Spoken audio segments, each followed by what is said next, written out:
Jadi sebetulnya kita ini ciptaan harusnya berusaha setiap saat untuk membuat sang pencipta tersenyum. Begitu kata Ebit. Tapi kita nyanyi juga nggak ngerti, karena nggak sadar. Padahal itu lagu pesannya dalam sekali. Diawali dengan, kita mesti telanjang dan benar-benar bersih, suci lahir dan di dalam batin.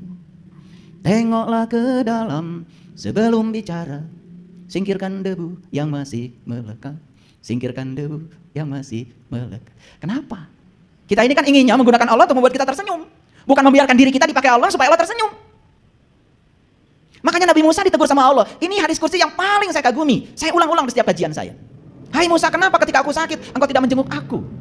Apa kata Musa, bagaimana kau sakit? Ya Allah, tetanggamu yang sakit Musa, tetanggamu yang sakit. Dan kalau kau menjenguk tetanggamu, berarti kau menjenguk aku. Jadi kalau kita menjenguk tetangga kita yang sakit, maka Allah mengatakan, itu kamu sudah menjenguk aku. Berarti Allah tinggal di tetangga yang sakit. Ini artinya apa? Ini artinya Allah itu ingin supaya kita ini menjadi kepanjangan tangannya untuk menyampaikan cinta kasihnya kepada orang-orang yang butuh pertolonganmu di sekitarmu.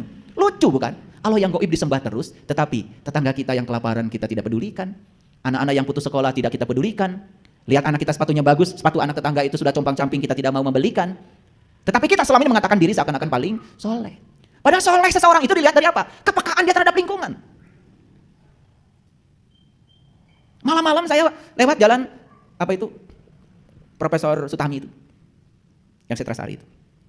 Ada orang pikul sapu, jualan sapu lidi. Malam-malam. Itu udah di atas jam 10 malam. Hujan rintik-rintik. Dan ternyata orang ini cacat kakinya. Jadi kakinya itu sebelah digusur. Mana memikul sapu lidi sebanyak itu. Malam-malam. Itu sulit untuk berhenti mobil di situ. Dan saya cari tempat untuk memarkirkan mobil saya. Saya belok dulu ke Jalan Sukahaji, saya taruh di situ. Kemudian saya samperin. Ya udah. Saya kasih uang. Agak besar memang saya kasih uang. Nangis dia.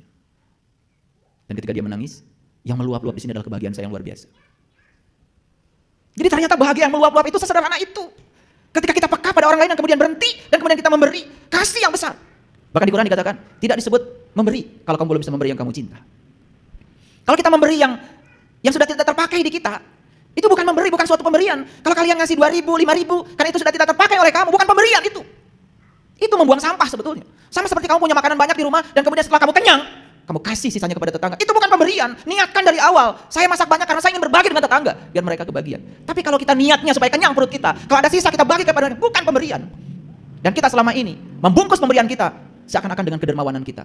Baru kita ngasih sepatu karena sudah tidak dipakai. Baru ngasih baju karena sudah bekas tidak dipakai. Padahal kata Allah, berikanlah yang kamu cintai. Baru itu menjadi sebuah pemberian. Dan kenapa pemberian kita selama ini tidak berkah? Tidak membawa berkah kepada kita. Satu, bermuatan. Dan yang kedua, apa yang kita berikan itu sesungguhnya